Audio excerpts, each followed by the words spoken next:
Bonjour à tous, je vous fais aujourd'hui une petite vidéo pour vous présenter le tarot de Marseille Waite, qui est le tarot qu'on a créé avec Alice Laverty et qui sort en librairie le 12 octobre.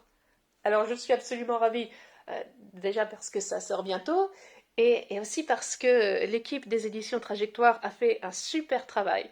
Vraiment, ça pouvait pas être mieux, la boîte est magnifique, l'objet est magnifique. Enfin, je vais vous montrer tout ce qu'il y a dedans, je vais vous montrer comment il se présente pour que vous puissiez voir la qualité du deck, quoi. Et je voudrais aussi vous raconter la petite histoire derrière ce projet, comment il s'est constitué et le petit chemin qu'il a fait avant d'arriver en librairie, quoi.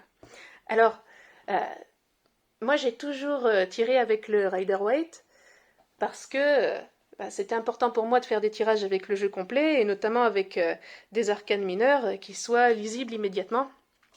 Voilà, parce que pour moi c'est important que le consultant, même s'il n'a pas fait 10 ans de tarot, puisse se reconnaître tout de suite dans les cartes. Et ça, avec les mineurs du tarot de Marseille, c'était pas possible. Bon, mais en même temps, depuis le début, j'étais quand même un peu gênée parce que il n'y a pas à dire, les arcanes majeures du tarot de Marseille, elles fonctionnent bien, elles sont simples, elles font bien le travail, elles sont directes. Celles du Rider, quand même, elles sont un peu lourdes. Et elles sont un peu surchargées de symboles plus ou moins compliqués. Voilà, la première chose qu'on voit devant cette papesse-là, c'est oh là là, pourquoi est-ce qu'il y a un B et un J? Donc du coup, on part sur des détails et on risque de perdre de vue le sens du tirage qui peut être simple. Voilà, donc j'étais un peu gênée parce qu'au final, j'avais un jeu avec des majeurs simples qui marchaient bien et des mineurs qui marchaient pas, et un jeu avec des majeurs franchement lourdes et des mineurs qui marchaient. Et, euh, et je n'ai pas vu de tarot qui allie les deux. Alors je me suis dit, puisque le travail est à faire, faisons-le. Et j'ai aussi voulu rendre hommage au monde ancien, duquel nous viennent ces images-là, en reproduisant une ambiance médiévale.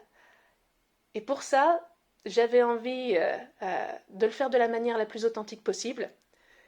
Et je me suis dit, la façon la plus simple d'arriver à ça, c'est d'aller directement chercher dans les vraies enluminures, dans les manuscrits, parce que on a la chance aujourd'hui d'avoir accès à des manuscrits qui ont été numérisés, mis en ligne, notamment par la British Library, et ce sont des merveilles. Et, euh, et avec Alice, ce qu'on a fait, c'est qu'on a été chercher les enluminures anciennes qui nous paraissaient les plus proches de ce qu'on souhaitait obtenir pour respecter la structure du tarot, et on les a rassemblées, on les a retravaillées, on les a restaurées pour obtenir à la fin un tarot qui soit fait de ces traits authentiques, mais qui en même temps soit un tarot. Voilà. Et comme il s'agissait d'allier les majeurs du Marseille avec les mineurs du Waite, dans une crise de créativité débridée, j'ai appelé ça tarot de Marseille Waite. Parce que ça me paraissait la façon la plus directe de faire comprendre ce qu'il y avait dans la boîte. Alors, qu'est-ce qu'il y a dans la boîte?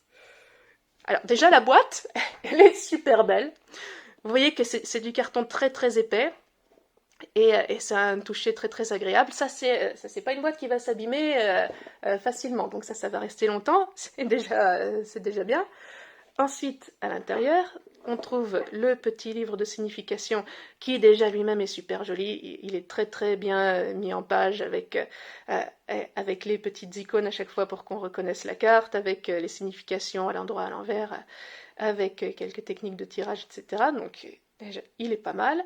Et ensuite, on a le jeu qui est bien niché dans sa boîte avec son petit pochon. Un petit pochon en soie dans lequel on va pouvoir le ranger après. Et donc je vais vous montrer le jeu lui-même. Voilà. Ça c'est le dos qui vient d'un manuscrit du XIIIe siècle et qui a été refait par Alice.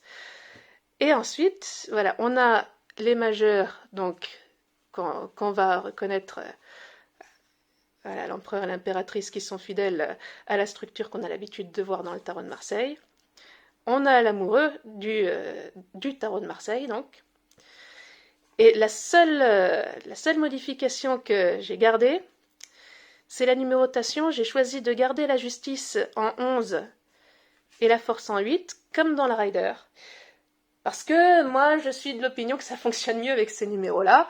Bon, dans les faits, ça va rien changer au tirage, donc si vous êtes plutôt habitué à voir la justice en 8, bah ça...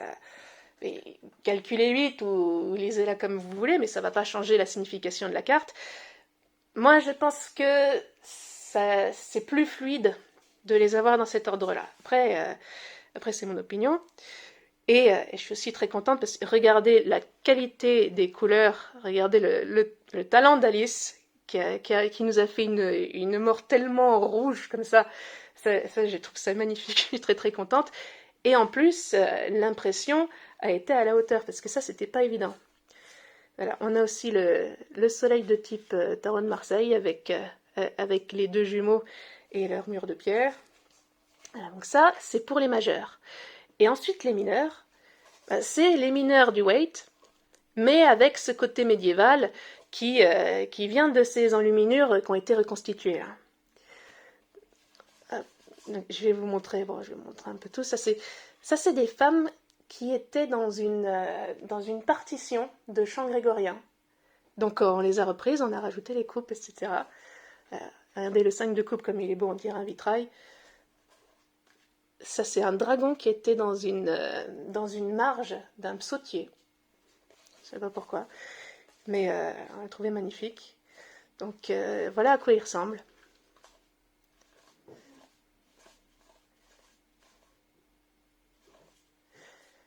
Et si vous voulez, je vais vous montrer aussi un petit peu comment on l'a construit. Par exemple, le 9 de denier, vous voyez, elle est très très jolie. Je vais essayer de vous retrouver l'équivalent. Voilà, l'équivalent du Rider.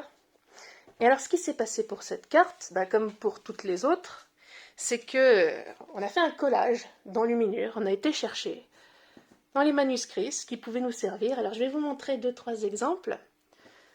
Si j'y arrive, voilà. Hop, on a commencé avec... Là, vous me voyez, coucou.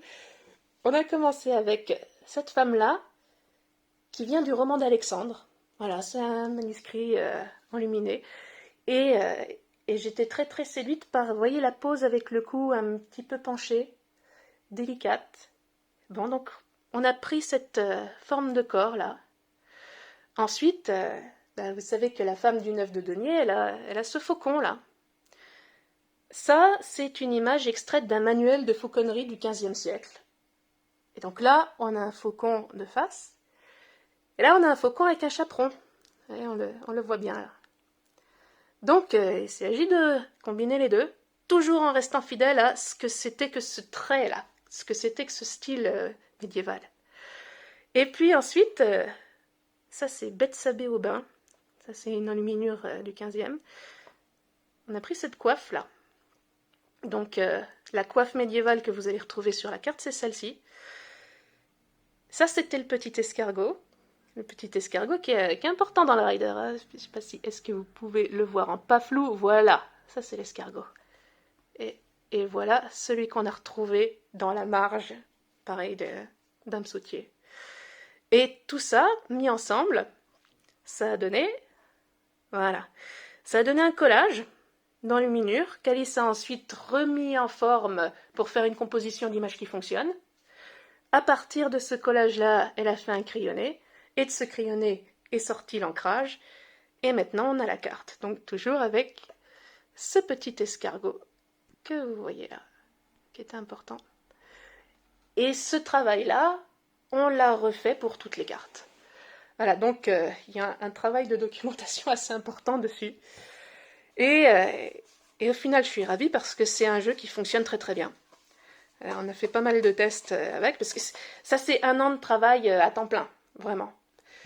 Et ça a été, chaque petit détail a été l'objet de beaucoup de travail. Enfin bref, je vous laisse découvrir ces choses-là par vous-même. Je vous laisse vous amuser avec le jeu et voir ce qu'il a à vous dire à vous. Là, on est bien contente de ce qu'il raconte. Voilà.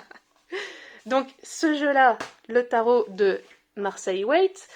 Un dernier truc, il n'est pas à confondre avec l'autre coffret qui sort un petit peu avant.